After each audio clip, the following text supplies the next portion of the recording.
Eu me apaixonei pelo brilho da morte. Olha, que frase assustadora.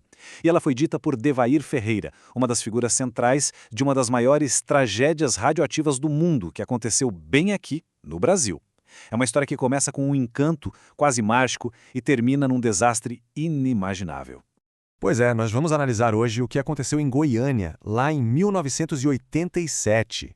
Um evento tão, mas tão grave que foi classificado como nível 5 na escala internacional de acidentes nucleares. Para se ter uma ideia, isso fez dele a maior catástrofe desse tipo fora de uma usina nuclear. E o curioso é que essa história não começa com um alarme, com um alerta de perigo. Não. Ela começa com a descoberta de algo que parecia mágico, algo que fascinou uma vizinhança inteira. Tudo começa aqui, com o Devair Ferreira, o dono de um ferro velho. Ele encontra uma cápsula de metal dentro de uma peça de sucata e quando ele abre essa cápsula no escuro, ele se depara com uma coisa que ele nunca tinha visto na vida. Um pó que brilhava com uma luz azul, assim, hipnótica, quase sobrenatural. E o que a gente vê aqui é o resumo dessa tragédia. De um lado, o que as pessoas viam. Uma luz mágica, algo para se maravilhar, que eles chegaram a comparar com glitter de carnaval. Do outro lado, a realidade, um perigo invisível e mortal. O que parecia uma bela curiosidade era, na verdade, um veneno radioativo. Completamente encantado com a descoberta, o Devair fez o que muita gente faria. Ele compartilhou. Levou para casa, mostrou para a esposa, para os vizinhos, e aquele pó brilhante começou a passar de mão em mão. O momento talvez mais devastador foi quando o irmão dele, o Ivo, levou um pouco para sua filhinha de 6 anos, a Leide. Ela, uma criança, brincou com aquilo como se fosse purpurina e, sem saber de nada, comeu com as mãos sujas, ingerindo o veneno. Tá, mas a pergunta que fica é, de onde veio uma substância tão perigosa assim? A resposta não está numa usina nuclear, como a gente poderia imaginar, mas num lugar muito mais comum.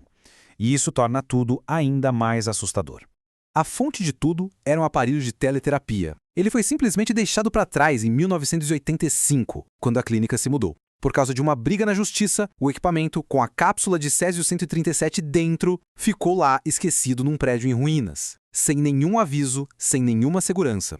Para a gente entender, o Césio-37 não é algo que se acha por aí na natureza. Ele é um resíduo de reatores nucleares. E o perigo dele é que ele emite uma radiação que ataca o nosso corpo de dentro para fora, destruindo as células de forma silenciosa. É, literalmente, um inimigo invisível. E para ter uma noção da escala do perigo, a gente precisa conhecer essa unidade, o terabecquerel, ou TBQ. Pensa nisso como uma medida da intensidade da radiação. 1 terabecquerel é 1 trilhão de disparos de energia atômica, por segundo. E esse número aqui mostra a dimensão do perigo. A cápsula que o Devair achou tinha uma atividade de 50,9 terabecquerels. A Agência Internacional de Energia Atômica depois calculou que, a só 1 metro de distância daquela fonte aberta, a dose de radiação seria letal em questão de horas. Um poder mortal abandonado à vista de todos. Agora, vamos ver como, a partir daquele ferro velho, a contaminação foi se espalhando silenciosamente por Goiânia. Foi uma corrida contra o tempo que ninguém sabia que estava acontecendo. Esse cronograma aqui é fundamental. Por 16 dias, o desastre se desenrolou em câmera lenta. Os primeiros que tiveram contato com a peça, os catadores, acharam que era uma intoxicação alimentar. Aí, quando dezenas de pessoas começaram a ter os mesmos sintomas, foi a esposa do Devair, a Maria Gabriela, que ligou os pontos. Ela fez a conexão e agiu, levando um pouco do material para a vigilância sanitária. A partir do momento em que a Maria Gabriela entregou aquele material, o que era um mistério médico local virou uma emergência de nível internacional. E isso, claro, desencadeou pânico e uma resposta massiva das autoridades.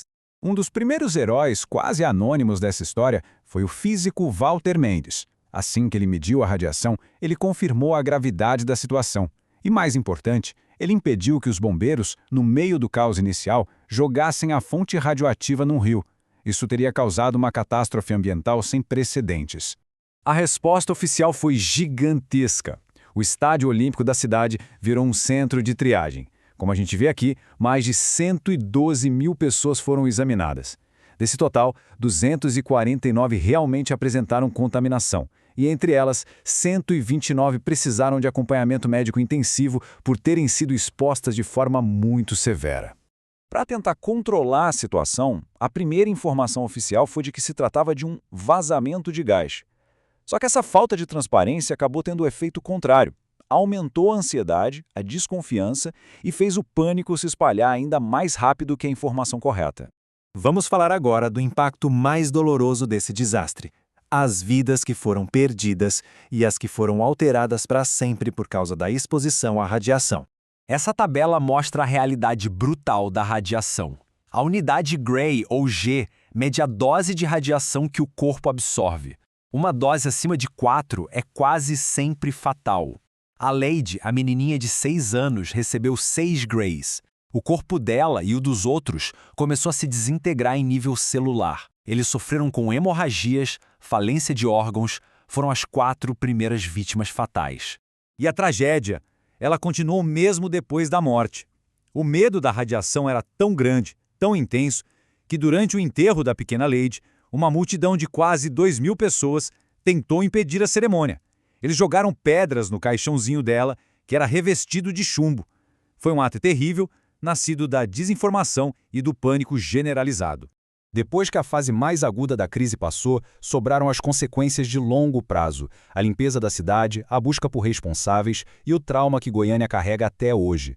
E a justiça? Bom, os sócios da clínica, os responsáveis por abandonar o aparelho, chegaram a ser condenados, sim, mas as penas foram brandas e, no fim das contas, acabaram perdoados. Para muita gente, a sensação que ficou foi de que ninguém realmente pagou pelo estrago que foi feito. A escala da limpeza foi uma coisa monumental. Foram removidos 3.500 metros cúbicos de lixo radioativo. Isso inclui terra, concreto, objetos pessoais, tudo. Hoje, tudo isso está selado num depósito que foi projetado para conter esse perigo por pelo menos 300 anos. É um legado físico e duradouro do desastre. Então, no final das contas, o ponto crucial é este: a culpa não foi do Devair, dos catadores ou das famílias que se encantaram com a luz. Eles foram vítimas da ignorância sobre um perigo que nunca, jamais, deveria ter cruzado o caminho deles. A responsabilidade final recai sobre a negligência que permitiu que algo tão poderoso e mortal fosse simplesmente abandonado.